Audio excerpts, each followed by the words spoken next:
యేసు శాంతి సన్నిధి మీ జీవితాలలో టీవీ కార్యక్రమం చూస్తున్న మీ అందరికీ జీసస్ పీస్ మినిస్ట్రీ తరఫున ప్రభు యేసుక్రీస్తు నామములో అందరికీ శుభములు కలుగును గాక. జీసస్ పీస్ మినిస్ట్రీ వ్యవస్థాపకులు బ్రదర్ జాషువా డానియల్ గారు చేగూడి ఇప్పుడు మీకు వాక్యాన్ని అందిస్తారు. ఈరోజు మూల వాక్యం 107వ కీర్తనము 9వ వచనం. ఏలయనగా ఆశ కలిగిన ప్రాణమును ఆయన తృప్తిపరిచి ఉన్నాడు, ఆకలి కొనిన వారిని మేలుతో నింపి ఉన్నాడు. గమనించినట్లయితే మరి వాక్యానుసారంగా మనం చూసినట్లయితే ఆశ కలిగిన ప్రాణమును ఆయన తృప్తిపరిచి ఉన్నాడంట, ఆకలి కొనిన వారిని మేలుతో నింపి ఉన్నాడంట. మరి ఏమిటి ఆశ, ఏమిటి ఆకలి? అంటే ఆశ అంటే ప్రభా నాకు ఆ ధనం సమస్యలు తీర్చాయా, ఈ పొల సమస్య తీర్చాయా, నా బిడ్డలకు ఉద్యోగాలు, అది ప్రభా ఇది ప్రభా, నన్ను ఉన్నతమైన స్థితిలో పెట్టు ప్రభా అనేది నా ఆశ. మరి ఆకలి కొనిన వంటివి ఏంటి? ఆకలి అంటే ఆయన మెలుగుతో నింపుతాను అంటున్నాడు. ఆకలి అంటే మనకు భోజనం పెట్టాలి కదా, ఏం ఆకలి ఉండాలి? గమనించినట్లయితే నా ప్రియమైన సహోదరి సహోదరులారా, ఇప్పుడు దాకా మీరు దేని మీద ఆశ పెట్టుకుని ఉన్నారు? ఒక పక్క దేవుడు అంటే ఆశ ఉంది, లోక సంబంధం కూడా ఆశ ఉంది. మరి దేవుని సన్నిధిలో మీరు ఆకలి కొనిగి జీవించింది ఎక్కడ? మరి మీ ఆకలిని తీర్చింది ఎక్కడ? మీ ఆకలి ఇంకా తీర్చకపోవడానికి కారణం ఏమిటంటే మీరు దేవుని సన్నిధిలో ఆశ కలిగి లేరు. ఆయనకి నిరంతరం ప్రార్థన చేయాలని ఆశ మీలో లేదు, నిరంతరం వాక్య ధ్యానం చేయాలని ఆశ మీలో లేదు, నిరంతరము ఆయన సన్నిధికి వెళ్ళాలని ఆశ మీలో లేదు. మీరంతా ఆశ అంతా కూడా ఏమిటాయా అంటే ఏదో ఒక సమయంలో ఏదో ఒక నామకార్థంగా ప్రార్థన చేసుకోవటం, తిరిగి ఈ లోక సంబంధమైన జీవితం కొనసాగించడమే. అందుకే మీరు సమృద్ధి కలిగి జీవించాల్సిన స్థితిలో ఉండి ఈ రోజున ఈ లేమితో ఉండి ఇంకా నువ్వు ఆకలి కొని మరి ఉన్నారు. మీ కుటుంబంలో ఎంత కలతగా మరి ఎంత కొరతగా ఉండడానికి కారణం మీరు సమృద్ధిగా మీ ఆకలి తీర్చబడలేదు. ఎందుకంటే మీ ఆకలి ప్రభు మాటలు వినాలని, ప్రభు మాటలు వింటనే కాకుండా వాటిని విని అనుసరించి నడుచుకోవాలని అలాంటి ఆకలి మీలో లేకపోవటం వల్లే మరి ఈ రోజు మీకు ఈ పరిస్థితులు ఎదురని చూసినట్లయితే నిజంగా ఆశ అంటే ఎలా ఉండాలి, ఆకలి అంటే ఎలా తీర్చుతారు గమనించినట్లయితే మొట్టమొదటిసారి గమనించినట్లయితే లోకాసు సువార్త 19వ అధ్యాయము 4వ వచనం నుండి 9వ వచనం దాకా చదివితే మనకు చాలా స్పష్టంగా ఉంది. అయితే నేను 5వ వచనం చదివి వినిపిస్తాను. యేసు ఆ చోటికి వచ్చినప్పుడు కనులెత్తి చూసి, జక్కయ్య త్వరగా దిగుము, నేడు నేను నీ ఇంట ఉండవలసి ఉన్నదని అతనితో చెప్పాను. ప్రియమైన దేవుని బిడ్డలారా, యేసుక్రీస్తు ప్రభువారు స్వయంగా మరి జక్కని పిలుస్తున్నాడండి. జక్కయ్య గారు మరి పెద్ద ప్రార్థనాపరుడేం కాదు, మరి దేవుని యొక్క ఆజ్ఞలు అంటే అంత ఆసక్తి కలిగిన వ్యక్తి ఏం కాదు, నీతిమంతుడేం కాదు, బుద్ధిమంతుడేం కాదు. మరి లోకంలో ఆయన ఒక ఉద్యోగం చేస్తూ ట్యాక్స్ వసూలు చేస్తూ చాలా మందిని పట్టి పీడిస్తున్న జలగలాంటి వాడు. ఎంతోమంది పైకి ఆయన ముందు గౌరవిస్తూ అనుకుంటారు, కానీ వెనక్కి వెళ్ళిన తర్వాత ఆయన దూషిస్తూ తిడుతూనే ఉంటారు. ఆయన జీవితం అంతా కూడా దోషణ పాలు, అవమానకరమైన జీవితం. ఎప్పుడు కూడా ఏ వ్యక్తి కూడా మనస్ఫూర్తిగా ఆయన ప్రేమించిన విధానం లేదు. ప్రియమైన దేవుని బిడ్డలారా, అలాంటి వ్యక్తికి ఒకనొక సందర్భంలో ఒక శుభవార్త ఎదురైంది. ఆ ఎరుకో పట్టణంలో ఒక అనౌన్స్మెంట్ ఎదురైంది. మరి రండి, వినండి, రక్షణ పొందండి. రేపటి దినాన ఈ లోక రక్షకుడు నజరేయుడైన యేసుక్రీస్తు ప్రభువారు మన యొక్క ఎరుకో గ్రామంలోకి రాబోతున్నాడు, ఎరుకో పట్టణంలోకి రాబోతున్నాడు. ఇప్పుడు దాకా ఈయన అనేక మందిని, కుంటివారిని, గుడ్డివారిని, మోగవారిని, చెవిటివారిని, కుష్ఠరోగులు స్వస్థపరిచారు. చనిపోయిన చిన్నవారిని, పెద్దవారిని కూడా బ్రతికించాడు. సజీవం కలిగిన దేవుని కుమారుడు మరి రేపు మన ఎరుకో పట్టణంలోకి రాబోతున్నాడని ఒక అనౌన్స్మెంట్ ఎరుకో పట్టణంలో జరిగినప్పుడు ఆ వార్త కూడా, ఆ శుభవార్త కూడా మరి జక్కయ్య చెవిని పడినప్పుడు జక్కయ్య ఆశ కలిగేవి. ఎంత ఆశ అంటే మరి నిజంగానే ఈ యేసయ్య గురించి నేను చాలా సందర్భాలు విన్నాను. మరి ఆయన చూద్దాం అనుకున్నా నాకు వెళ్ళే స్థితి లేదు, నాకు అంత సమయం లేదు, నా పనులు నేను చనిపోయి నా పని అంతా కూడా సరిపోతుంది. కానీ ఇప్పుడు నా గ్రామంలోకి, నా పట్టణంలోకి వస్తున్నాడంతా. ఇప్పుడు కనుక నేను ఆయన చూడకపోతే నా అంత పనికి మొన్నడు ఉండడు, నా జీవితం వ్యర్థమైద్ది, నా అంత పాపిష్టోడు ఉండడు, నా జీవితం ఇంకా పావనం అవ్వదు, నేను ఈ లోక పాపంలో ఉండి పాతాళానికి వెళ్ళిపోయి నరకానికి వెళ్ళాల్సిందే అని జక్కయ్య ఆలోచన చేసుకొని ఉంది. వెంటనే ఆయన తీర్మానం చేసుకున్నాడు. ముందుగా అక్కడికి వెళ్ళాడంటండి. దేవుని స్తోత్రం, హల్లెలూయా. యేసయ్యని చూడాలని ఆశ కలిగి ఉన్నాడు, కానీ అంతే కూర్చోలేదండి. మనం కూడా చాలా సందర్భంలో ప్రభు నాకు కనపడు అని ప్రార్థన చేస్తాం, కానీ ఆ కనపడాలంటే దానికి కావాల్సిన ప్రవర్తన మనలో ఉండదండి, దానికి కావాల్సిన ప్రార్థన శక్తి మనం సంపాదించుకోలేము. ఆయనతో పవిత్రంగా యథార్థంగా పరిశుద్ధంగా జీవించాలని ఆశ మనలో ఉండదు. కానీ జక్కయ్య అనుకున్నది తడవే ముందుగా ప్రణాళిక వేసుకున్నాడు. నేను చాలా పొట్టివాడిని, ఆ ఎరుకో ద్వారాల నుంచి రావాలంటే ఇంత గొప్ప యేసుక్రీస్తు ప్రభు వారి శక్తి ఈ గ్రామంలోకి వస్తుంది, ఈ పట్టణంలోకి వస్తుందంటే ఆయన ఒక్కడిగా రారు. నాకు తెలిసి ఎరుకో పట్టణం మరి చుట్టుపక్కల ఉన్న పట్టణాల నుండి అనేకమైన కుంటివారు, గుడ్డివారు, మోగవారు, చెవిటివారు, కుష్ఠరోగులు తీసుకుని వస్తారు. అంతేకాకుండా ప్రాణాపరిస్థితిలో ఉన్నందరూ వస్తారు. ఆయన పక్కన వాళ్ళందరూ చాలా పెద్ద పెద్ద భారీ దేవులై ఉంటారు. నేనైతే చాలా పొట్టివాడిని, యేసయ్య నాకు కనపడ్డేమో. కాబట్టి నేను ముందుగా వెళ్ళి ఆ యొక్క ఎరుకో ద్వారాలను చూడాలి, ఒక ప్రణాళిక వేసుకోవాలి. యేసయ్య నేను ఏ విధంగా చూడాలనుకున్నాడు. ఎరుకో ద్వారాల దగ్గరికి వెళ్ళాడు. ఆ ద్వారాల ముందుండా ఆ యొక్క మేడి చెట్టుని చూచాడు. ఇది నాకు కరెక్ట్ ప్లేస్, యేసయ్య నేను ఖచ్చితంగా చూడొచ్చు ఇప్పుడు. ఎందుకంటే యేసయ్య ఖచ్చితంగా ఈ ఎరుకో ద్వారాల నుంచే వస్తాడు. నేను ఇప్పుడైతే మేడు చెట్టు ఎక్కానంటే ఈ మేడు చెట్టు కింద గుండేనే యేసయ్య వెళ్తారు. ఖచ్చితంగా నేను యేసయ్యని చూసి నా కోరిక తీర్చుకోవచ్చు అనుకొని జక్కయ్య ముందుగా వెళ్ళాడండి దేవుని సన్నిధికి. మన దేవుని బిడ్డలారా, ఒక్కరోజైనా నువ్వు దేవుని సన్నిధికి ముందు వెళ్ళావా? ఒక్కరోజైనా నీ కుటుంబంలో మొదటగా లేచి ప్రార్థన చేసేవా? ఒక్కరోజైనా ముందుగా బైబిల్ చదివావా? ఒక్కరోజైనా నువ్వు ముందుగా వందనాలు చెప్పావా? ఒక్కరోజైనా దేవుని సన్నిధికి వెళ్ళి ముందుగా ఒక పాట పాడేవా? ఒక్కరోజైనా నువ్వు ముందుగా బైబిల్ తీసి వాక్యం చదివేవా? ఒక్కరోజైనా నీ శత్రువుల గురించి, పగస్తుల గురించి, విరోధుల గురించి ముందుగా ప్రార్థన చేసావా? అసలుకి నీలో ముందనే మాటే లేకపోయినాయి. నీ ఆశ అంతా కూడా నువ్వు ఆ దేవుని దగ్గర మొరపెట్టుకుంటున్నావు, ఆయన సమాధానం ఇస్తున్నాడు. చివరికి సమాధానం తగ్గ ప్రవర్తన నీలో లేకుండా వ్యర్థమైన జీవితాన్ని జీవిస్తున్నావు. కానీ జక్కి వెళ్ళిపోయాడండి, మేడి చెట్టు ఎక్కి కూర్చున్నాడు. ఆయన కళ్ళు, ఆయన దృష్టి అంతా కూడా ఆ నజరేయుడైన యేసుక్రీస్తు ప్రభువు వైపు రావాలి, ఆయన చూడాలనుకున్నాడు. ప్రియమైన సహోదరి సహోదరులారా, యేసయ్య రానే వచ్చాడు. చూస్తే భారీ దేవులు, అనేక మంది, వేల కొలది, లక్షల కొలది జనాభా. జక్కయ్య హృదయం కలవరపడిపోయినామో, యేసయ్య నేను చూస్తానో చూడలేనేమో, ఖచ్చితంగా నేను చూడాలి, యేసయ్య నేను చూడకపోతే నా జీవితం వ్యర్థం, ఈ బ్రతుకు వేస్ట్, నేను మాత్రం ఇంకా ఆయన చూడాలని ఆయన కళ్ళు, ఆ కను దృష్టి కూడా ఆ ఎరుకో ద్వారాల మధ్య పెట్టినప్పుడు వస్తున్నారని జనంతో కూడా యేసయ్య అనేక మందిని స్వస్థపరుస్తున్నాడు, దయ్యాలను వెళ్ళగొడుతున్నాడు, కుంటి వాళ్ళని లేపుతున్నాడు, గుడ్డి వారికి చూపునిస్తున్నాడు, కుష్ఠరోగులు స్వస్థపరిచి ఎగిరి గంతులేస్తున్నారు. గల్లుమని స్తుతులు స్తోత్రాలతో ఆ ఎరుకో ప్రాంతం అంతా మారి మోగిపోతుంది. అనేక మంది ఉద్యమంతో రగిలింపబడుతున్నారు. కానీ అనేక మంది మధ్యలో కూడా యేసయ్య వస్తున్నాడండి. యేసయ్య వచ్చిన వెంటనే ఆ మేడు చెట్టు కింద నుంచొని కన్నులు పైకెత్తి చూసి, జక్కయ్య కిందికి దిగిరావయ్యా, నేడు నేను నీ ఇంట ఉండాలయ్యా, రాయ జక్కయ్య, ఎంత గొప్ప ప్రణాళికయ్యా నీది, నన్ను చూడాలని నీ సమయాన్ని, లోక సంబంధమైన నీ బిజీ టైంని పక్కన పడేసేవు కదయ్యా, నన్ను చూడాలని, నన్ను ఆ స్వరూపాన్ని నీ హృదయంలో ముద్రించుకోవాలని నీకున్న సమస్తమైన లోక సంబంధమైన ఆలోచనలు, నడవడికలను, మాటలను, ప్రవర్తన పక్కకు నెట్టేసేవు కదయ్యా, నన్ను చూడటానికి నువ్వు ఆశ కలిగి వచ్చావయ్యా, నువ్వు ఆశ కలిగి వచ్చావు కాబట్టి నేను తృప్తిపరచాలంటే నీ పేరు పెట్టి నేను పిలవాలయ్యా అన్నప్పుడు జక్కయ్య ఎంత ఆశపడుతాడు. యేసయ్య చూడండి ఎంత ప్రేమ కలిగిన తండ్రి. జక్కయ్య ఆశ యేసయ్యని చూడాలని, జక్కయ్య ఆశ యేసయ్య సన్నిధికి ముందుకు వెళ్ళాలి, జక్కయ్య ఆశ యేసయ్యనే ఎంచుకోవాలని. ఈరోజు నీ ఆశ ఉందా? ఒక్కరోజున యేసయ్యని చూడాలనుకున్నావా? ఒక్కరోజున యేసయ్యతో కలిసి నడవాలనుకున్నావా? ఒక్కరోజున యేసయ్యతో ఆత్మతోనూ సత్యముతోనూ ఆరాధించి ఆయన ప్రేమలో మునిగేవా? ప్రేమ దేవుని బిడ్డలారా, యేసయ్య జక్కయ్యని మాత్రమే పిలిచాడండి. మరి యేసయ్య వచ్చినప్పుడు ఎంతో మంది, వేల మంది ఉన్నాడు. వాళ్ళందరిని ఎవరు పిలవాలి, పదండి నేను ఇంట్లోకి వస్తానన్నా. ఎందుకో తెలుసా? వారందరూ వారి వారి అవసరతలు తీర్చుకోవడం కోసం, వారి వారి స్వస్థతలు చేయించుకోవడం కోసం, వారికి పట్టిన దెయ్యాలని, భూతాలు వదిలించుకోవడం కోసం, వారి వారి సమస్యలను తీర్చుకోవడం కోసం వచ్చారు. కానీ తీర్చుకొని వెళ్ళిపోతున్నారు. కానీ యేసయ్యని హృదయపూర్వకంగా ఆహ్వానించలేదండి. హృదయపూర్వకం ప్రణాళిక లేదు. యేసయ్య వచ్చాడు, మేము వెళ్ళాలి అనే కోవాలి వెళ్ళారు. కానీ హృదయపూర్వకంగా యేసయ్య గురించి ముందుగా ప్రణాళిక లేదండి.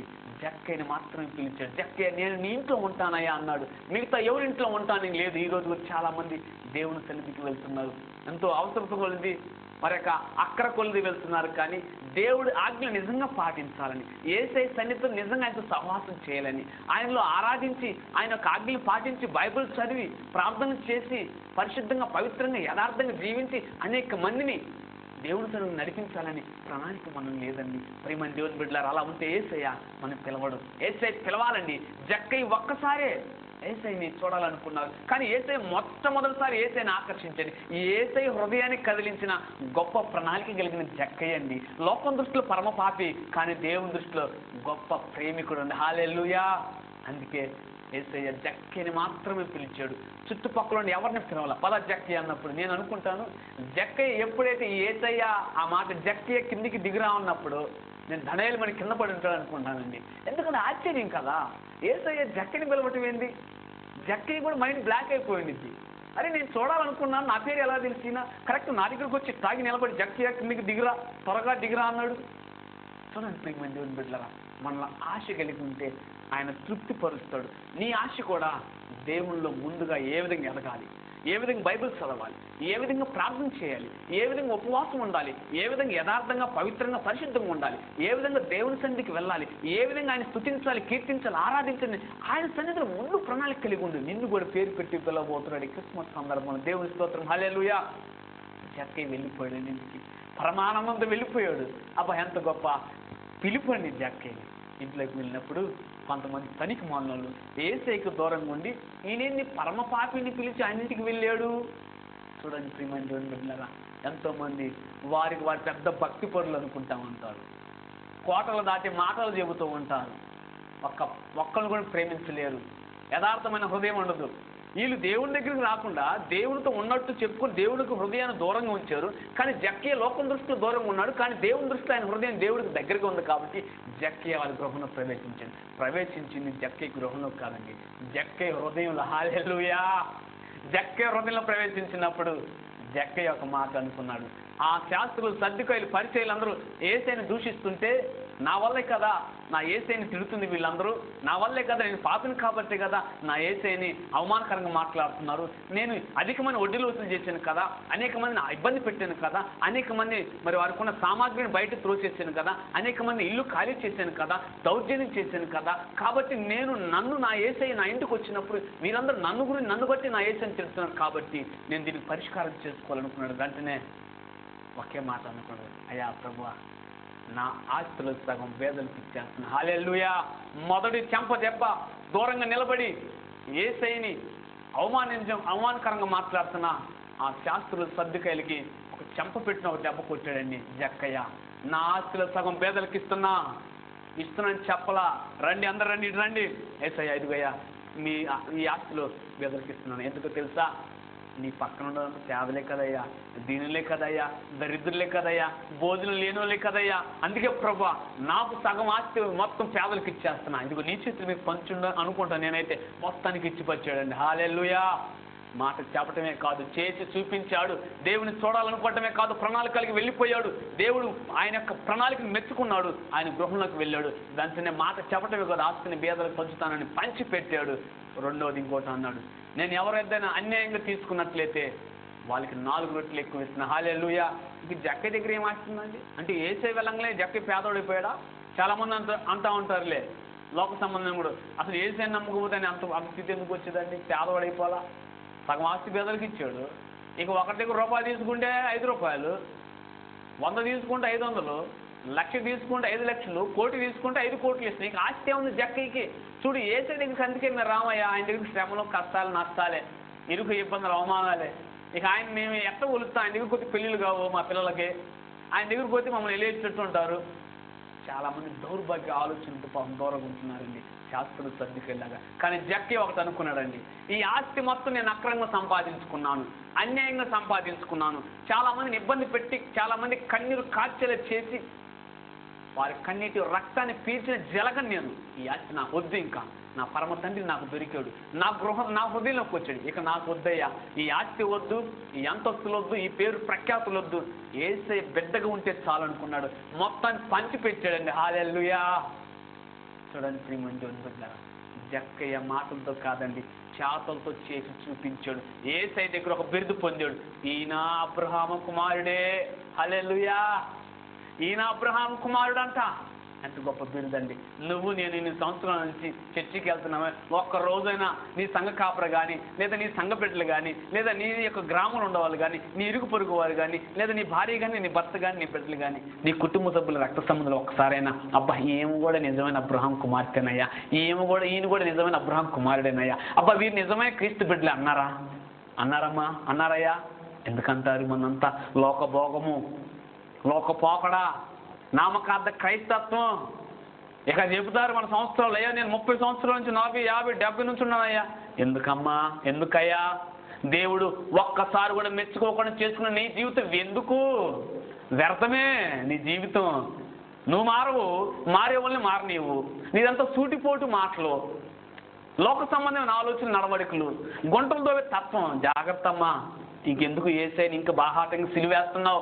జక్కని చూడు, అప్పుడు దాకా ఆయనకి దేవుడు తెలీదు, దేవుడు వాక్యం తెలీదు, ప్రార్థన అంటే తెలీదు, ప్రార్థనకి ఎలా వెళ్ళాలో తెలియదు, వాక్యాన్ని ఎలా చదవాలో తెలియదు, ఏసైని ఎలా వెంబడించాలో తెలియదు. కానీ ఏసైని మాత్రం చూడాలని ఆశ కలిగాడు. అందుకే ఆయన ఆశ కలిగి ఉంటే ఏసై పేరు పిలిచి ఆశ కలిగిన ప్రాణం తృప్తిపరిచాడు. అంతేకాకుండా ఆకలి కొని ఉన్నాడు ఆయన. ఏం ఆకలో తెలుసా? ఈ జీవవాక్యాన్ని మొత్తాన్ని చదువుకోవాలని, యేసుక్రీస్తు ప్రభు వారి మాటల ద్వారా ఆయన కడుపు నింపుకోవాలనుకున్నాడు. యేసుక్రీస్తు ప్రభు వారు ఆయన బోధల ద్వారా, యేసుక్రీస్తు ప్రభు వారి నీతి, నిజాయితీ, నిష్కలంకంతో కూడిన, పవిత్రతతో కూడిన, పరిశుద్ధతతో కూడిన, యథార్థతతో కూడిన వాక్కు ద్వారా ఆయన యొక్క కడుపు నింపుకున్నాడు, హృదయాన్ని నింపుకున్నాడు. ఆయన ఆకలి కూడిన వారిని మరి చూడండి మేలుతో నింపాడు జక్కయ్య కుటుంబాన్ని. దేవుని స్తోత్రం, హల్లెలూయా. నేడు నీ ఇంటికి రక్షణ వచ్చిందని మేలుతో కుటుంబాన్ని దీవించాడు. హల్లెలూయా. నువ్వు కూడా నా ప్రియమైన సహోదరి, సహోదరుడా, నామకార్థ క్రైస్తత్వంలో ఉండబాక. అందుకే ఆయన అంటాడు, ఈయన అబ్రహాం కుమారుడే అన్నాడు. ఎందుకన్నాడు తెలుసా? అదే ఆదికాండం 22వ అధ్యాయము 5 నుండి 9 చదివితే 7వ వచనం ఉండింది. ఇస్సాకు తండ్రి అయిన అబ్రహాముతో తండ్రి అని పిలిచును. మరి అతడు ఏమి నా కుమారుడు ఆయన, దహన బలికి కట్టెలుండే, నిప్పు ఉంది నాయన, గొర్రెపిల్ల లేదు నాయన అన్నప్పుడు అబ్రహాం గారు వెంటనే గొర్రెపిల్లను యేసుక్రీస్తు ప్రభు వారి చూసుకున్నాయా, దహన బలికి తండ్రి చూసుకున్నని అది తడవు చేయకుండా మాట్లాడాడండి. చూడండి, ఈ వాక్యాన్ని గమనించినట్లయితే చివరి క్షణాల్లోకి వచ్చేసాడు. మరి కొద్ది క్షణాల్లో, కొద్దిసేపట్లో ఇస్సాకు బలి కాబోతున్నాడు. మరి ఆ యొక్క మోరియా కొండ ఎక్కుతున్నారు, మోరియా దేశంలో వెళ్తున్నారు. కొండ పర్వతం మీద ఎక్కుతున్నప్పుడు ఇస్సాకు కోసిని వేశాడు. అయ్యా గొర్రెపిల్లేదు నాయన అన్నప్పుడు మనమైతే మన బిడ్డలు ఏడ్చుకొని, కౌగిలించుకొని, ముద్దాడి, దేవుళ్ళేడు గీవులేడు దేవుడిని దోషం చేసి వెళ్ళిపోతామండి. కానీ అబ్రహాం గారు తడవు చేయకుండా ఆ 3 రోజుల ప్రయాణంలో ఒక్కరోజు కూడా దేవుడి మాట చెవుని పడిన కాడి నుంచి నేర్చిలలా, సొమ్మశిలలా, బాధపడలా, గొనుక్కోలా, సనుక్కోలా, దేవుని తిట్టలా, దూషించలా, నా దేవుడు ఆజ్ఞాపించాడు నా బిడ్డని బలిమని, నేను బలిస్తా. చూడండి, ఈయన ఆశ అంతా కూడా దేవుడి ఆజ్ఞలు పాటించాలని, తన కుమారుడు ఆశయం తండ్రి ఆజ్ఞ పాటించాలని. హల్లెలూయా. నా కుమారుడా, దహన బలికి ఆయనే చూసుకున్నప్పుడు ఇస్సాకు పడుకున్నాడు. కారణం ఏమిటి తెలుసా? నా తండ్రి నాకు ఎప్పుడు అబద్ధం చెప్పడు. ఎందుకో తెలుసా? నా తండ్రి ఎప్పుడు ఆయనతో అబద్ధం చెప్పడు. కాబట్టి నాకు దిగులే ఉంది, నా తండ్రి చెప్పాడు దహన బలి గొర్రెనే ఇస్తాడు, నేను పడుకుంటాను, ఆయన ఎట్లా కానిస్తాను. హల్లెలూయా. ఆశ అండి, దేవుడు ఆజ్ఞను అనుసరించి పాటించాలని ఆశ. కడుపు నిండా తినటం కాదండి, ఆత్మ నిండా నింపుకోవాలి. దేవుడు వాక్యాన్ని, ప్రార్థనని వెళ్ళిపోయాడు. కానీ కత్తి అత్తనిచ్చాడు, కానీ కత్తి దించనిచ్చాడా? ప్రియమైన సహోదరి, సహోదరా, యేసయ్య ఎంత గొప్ప దేవుడు చూడండి. అందుకే జక్కని ఈయన అబ్రహాం కుమారుడే. అక్కడ అబ్రహాం గారిని పొగడలేదండి, ఇస్సాకును పొగుడుతున్నాడు తండ్రి. చూడండి, ఇస్సాకు తండ్రి మాటకి విధేయుడు ఉన్నాడంటే ఆ తండ్రి పరమ తండ్రి మాటకి విధేయుడు ఉన్నాడు. ఈరోజు నీ కుటుంబంలో నీ బిడ్డలు నీ మాట వింటలేదంటే నువ్వు పరమ తండ్రి మాట వింటలేదు కాబట్టి నీ బిడ్డలు నీ మాట వింటలా. నువ్వు పరమ తండ్రి మాటలు విన్నప్పుడు నీ బిడ్డలు నీ మాటలు ఎలా వింటారు? అంటే నీకు ఒక న్యాయమాను, పరలోక తండ్రికి ఒక న్యాయమా? నీకు న్యాయాన్ని సమకూర్చిన దేవుడినేమో అన్యాయం చేస్తున్నావు, నువ్వు అన్యాయంగా పూజిస్తున్నావు, నామకార్థంగా జీవిస్తున్నావు. నీ నామకార్థ క్రైస్తత్వం వల్లే, నీ పనికి మళ్ళీ పాపించే జీవితం వల్లే, నీ 2 తలంపుల జీవితం వల్లే ఇంకా నీ కుటుంబం ఈ స్థితిలో ఉంది. నీ బిడ్డలు నీ కళ్ళ ముందు పాడైపోతున్నారు. చేతికి వచ్చిన బిడ్డలు చేతికి కాకుండా పోతున్నారు. కళ్ళ ముందు ఎన్నో అనారోగ్యాలతో, వ్యాధులు, రోగాలతో, బాధలతో, ఆర్థిక సమస్యలతో కొట్టుమిట్లాడుతున్న కారణం నీకు ఆశ లేదు దేవుడు ఆజ్ఞలు పాటించాలని, భార్యాభర్తలు కలిసి ప్రార్థన చేయాలని, బిడ్డలను కూర్చోబెట్టుకుని ప్రార్థన చేయాలని ఆశ మీద లేదు. ఆశ కలిగితేనే తృప్తిపరుస్తాడండి. ఆకలి కొని ఉండాలి దేవుడి మాటలు వినటానికి. నువ్వు ఎప్పుడైతే ఆకలి కొని ఉంటే మేలుతో నేను నింపుతాడు. చూడండి, అబ్రహాం గారు అనుకొని ఉంటాడు, మొదట నా తండ్రి ఆజ్ఞని పాటించాలి. ఆయన ఆశ దేవుని ఆజ్ఞని పాటించాలి. ఆ ఇస్సాకును బలిచ్చేస్తా, నేను బూడిదలో కూర్చుంటా. ప్రభు ఇదిగో నువ్వు చెప్పిన మాట నేను విన్నాను కదా, నా కుమారుడు ఈ బూడిదలో ఉన్నాడు, ఇప్పుడు నాకు ఈ బూడిదని సేమ్ అదే వయసుతో కూడిన ఇస్సాకు నాకు కావాలయ్యా అని ప్రార్థన చేస్తే నా దేవుడు ఇస్తాడని అబ్రహాము దాసుతో చెప్పాడు. మేమిద్దరం మరలా వస్తామని చెప్పాడు. హల్లెలూయా. చూడండి, దేవుని ఆజ్ఞను మనం పాటించి ముందుకు వెళ్తే మొదట ఆయన చెప్పింది మనం చేయాలి, తర్వాత మనం అడిగింది ఆయన ఇస్తాడండి. హల్లెలూయా. అందుకే ప్రియమైన దేవుని బిడ్డలారా, ఒక ప్రణాళిక కలిగి జీవించండి. అందుకే కీర్తనకారుడు చాలా ఆశతో, ఎంతో అనుభవంతో అంటున్నాడు, ఏలయనగా ఆశ కలిగిన ప్రాణమును ఆయన తృప్తిపరిచి ఉన్నాడు, ఆకలి కొనిన వారిని మేలుతో నింపి ఉన్నాడు అంటండి. మీ ఆకలి దేని మీద ఉందమ్మా? ఈ లోక సంబంధమైన మరి పదార్థాల మీద ఉందా? దేవుని వాక్యం అనే పరలోక సంబంధమైన పదార్థాల మీద ఉందా? లేదా నీ ఆశ అంతా కూడా పాపభరితంగా ఉందా, లోకభరితంగా ఉందా, పరలోకభరితంగా ఉందా? ఈ రెండింటిలో నువ్వు బేరీజు చేసుకో. నీకు దేవుడు దీవులు ఇవ్వడానికి సిద్ధంగా ఉన్నాడు. చూసినట్లయితే మరొకసారి చూసుకోవచ్చండి. మత్తయి సువార్త 2వ అధ్యాయం 2వ వచనంలో ఈ విధంగా రాయబడి ఉంటుందండి. చూసినట్టు యూదులకు రాజులు పుట్టిన వాడు ఎక్కడున్నాడు? తూర్పు దిక్కున ఆయన నక్షత్రం మేము చూసి ఆయన పూజించుటకు ఉచితమని అంటండి. ప్రియమైన దేవుని బిడ్డలారా, ఈ జ్ఞానం చెబుతున్నారు. ఆ మత్తయి సువార్త 2వ అధ్యాయం చదివితే తూర్పు దిక్కును చూశారంటండి ఆయన నక్షత్రాన్ని. ఆ జ్ఞానులు ఎవరయ్యా అంటే పార్షియ దేశపని ఇరాను దేశం నుండి సుమారు ఆ ఇరాను దేశం నుండి యెరూషలేము దేశానికి 800 మైళ్ళు అండి. అంటే సుమారు 1200 కిలోమీటర్లు అండి. ఈ 1200 కిలోమీటర్లు కూడా ఆ తూర్పు దేశపు జ్ఞానులు ఆ నక్షత్రం వెలుగులో మరి యెరూషలేము పట్టణానికి వచ్చారండి. సరాసరి మరి హేరోదు దగ్గరికి వెళ్ళి, అయ్యా యూదులకు రాజుగా పుట్టినవాడు ఎక్కడున్నాడు? మేము తూర్పు దిక్కున ఆయన నక్షత్రం చూసి ఆయన పూజించడానికి వచ్చామని చెప్పినప్పుడు హేరోదు చాలా కుట్రపూరితమైన వ్యక్తి, చాలా కుతంత్రాలు చేసే వ్యక్తి, అసూయపరుడు, చాలా నరహంతకు లాంటి వ్యక్తి మరి నటించాడయ్యా. మరి ఆయన మాట చెప్పిన కలవరపడిపోయారంట. మరి ఈ తూర్పు దేశపు జ్ఞానులు ఇరాను దేశం నుండి, అంటే పార్షియ దేశపు ఇరాను దేశం నుండి వచ్చారంటే అది ముస్లిం కంట్రీ అని నేను అనుకుంటున్నానండి. మరి వీరందరూ ముగ్గురు జ్ఞానులు కూడా ఎలా వచ్చారు? ఏ ఆధారంతో వచ్చాడు? దానియేలు ప్రవక్త చెప్పాడండి. దానియేలు గ్రంథం 9వ అధ్యాయం 25వ వచనంలో ఉండేది అనుకున్న ఆ వాక్యాన్ని. మరి యేసుక్రీస్తు ప్రభువు పుట్టు గురించి చెప్పాడు, ఆ నక్షత్రం గురించి చెప్పాడు. చూస్తే ఈ పార్షియ దేశానికి, ఆ పార్షియ దేశంలో బబులోను పట్టణం ఉండిద్దండి. ఆ బబులోనికి పక్కనే మరి ఒక గ్రామం ఉండిద్ది. ఆ గ్రామంలోనే బాలాకు బిలాము సమయంలో అక్కడ మరి దేవుడి యొక్క ప్రవక్త అయిన బిలాము ఒక ప్రవక్తని చెప్పాడు, యాకోబు గర్భంలో నక్షత్రం పుట్టిందని. చూడండి, ఆ యొక్క వాక్యాలను ఆధారం చేసుకొని ఈ తూర్పు దేశ జ్ఞానులు దేవుణ్ణి పూజించాలని ఆశ కలిగి వచ్చాడండి. హల్లెలూయా.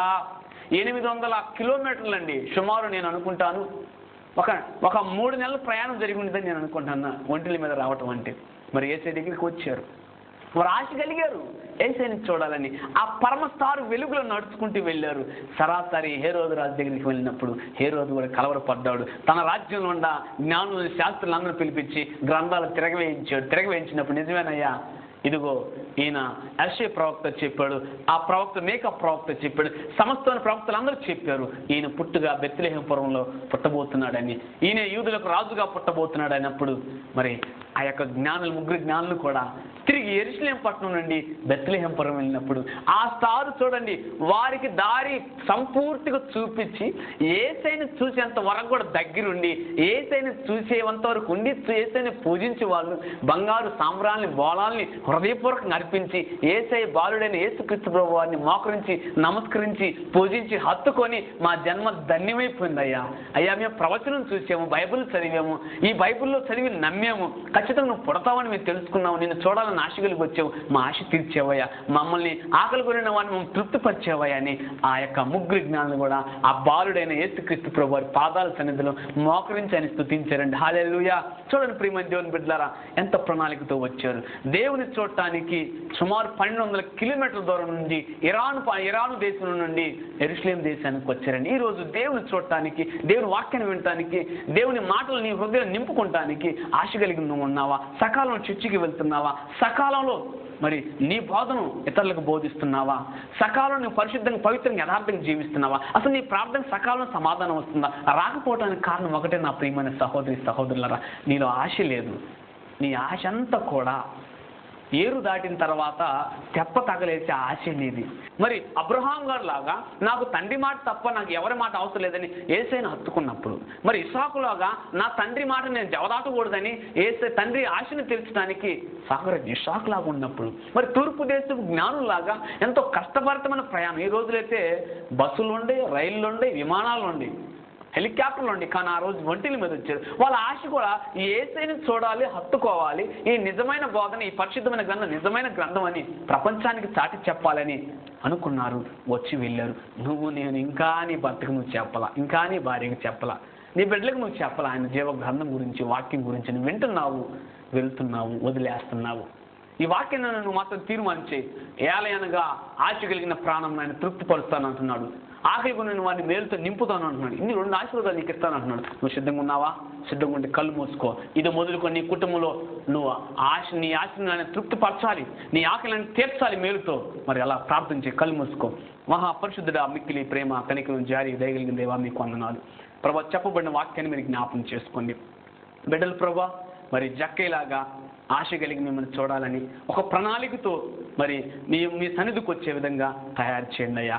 అంతేకాకుండా ప్రభా మరి మిమ్మల్ని చూసినాక మీరు మీ పిలుపుని అందుకొని దిగిన తర్వాత ఈ లోక సంబంధమైన పాపిష్టి జీవితాన్ని వదులుకొని పరమ తండ్రి మీ సన్నిధిలోకి వచ్చి మీ దృష్టిలో హీరో అయ్యాడు. అలాంటి జీవితంలోకి నీ బిడ్డలు రావడానికి తీర్మానం జరిగిన కృపను అనుగ్రహించండి అయ్యా. అలాగే ప్రభా అబ్రహాం గారు కూడా ప్రభా మీ ఆజ్ఞని పాటించాలని ఆశ కలిగి వెళ్ళాడు. మరి తన కుమారుడు ఇస్సాకు కూడా తండ్రి ఆజ్ఞని పాటించాలని ఆశ కలిగి వెళ్ళి మీ ద్వారా మేలుతో తృప్తిపరచబడ్డాడయ్యా. మరి అలాగే ప్రభా మరి 3 జ్ఞానులు కూడా అయ్యా మరి పార్షి దేశం నుండి ఇరాను దేశం నుండి అయ్యా యెరూషలేం పట్టణానికి 800 మైళ్ళు అయ్యా 1200 కిలోమీటర్ల నుండి ఒంటిల మీద రాత్రి అనక పగలనక ఎండనక వాననక మంచనక ప్రభా మరి మిమ్మల్ని చూడాలనుకున్నప్పుడు ఆ భారభరితమైన బాధ్యతతో కూడిన ప్రయాణాన్ని మీ పరలోక స్టార్ నక్షత్ర వెలుగులో సజీవంగా క్షేమంగా నడిపించి ప్రభా తిరిగి మిమ్మల్ని దర్శనాన్ని మీ ముఖ దర్శనం చేసుకుని కృపనిచ్చి తిరిగి మీ బోధ విని వారి ఆశ కలిగి జీవించి మీ రాజ్యానికి వారసులుగా వెళ్ళటానికి మీ కృపను అనుగ్రహించే విధానాన్ని నీ బిడ్డల కుటుంబాలు కూడా దయచేయమని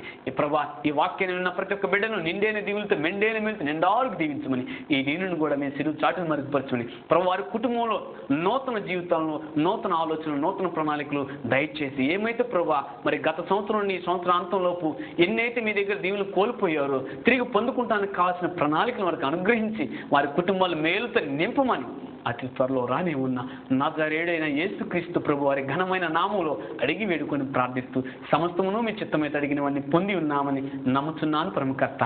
ఆమేన్ ఆమేన్ ఆమేన్. Praise the Lord. నా ప్రియమైన సహోదరి సహోదరులారా ఈ వాక్యం కనుక మీకు నచ్చినట్లయితే మరి నీ యొక్క పవిత్రమైన హృదయాన్ని పరిశుద్ధమైన జీవగ్రంథం లెక్కించుకోవడానికి బాప్తిసం అనే నీతి నియమవంతమైన కట్టడి ద్వారా బాప్తిసం తీసుకోమని పాదాలు పట్టుకొని మీ అందరి చేతులు జోడించి అడుగుతున్నా. ఎందుకంటే నీ పేరు జీవగ్రంథంలో ఉండాలి. జీవగ్రంథం లేకుండా ఎన్నిసార్లు ప్రార్థనకు వ్యర్థమే. కనీసం నీ సంఘంలో తీసుకో. నీ సంఘంలో కనుక నీకు అవకాశం లేకపోతే నాకు ఫోన్ చేయి, నేను ఇస్తాను. నాకు కానుకలొద్దు, మీరు ఏమి పంపొద్దు. మీ హృదయం అనే కానుకను పరిశుద్ధమైన జీవగ్రంథం లెక్కించుకోవడానికి బాప్తిసం ద్వారా ఇవ్వమని మిమ్మల్ని చేతులు జోడించి అడుగుతున్నా. దేవుడు మిమ్మల్ని ఎందారుగా దీవించును గాక.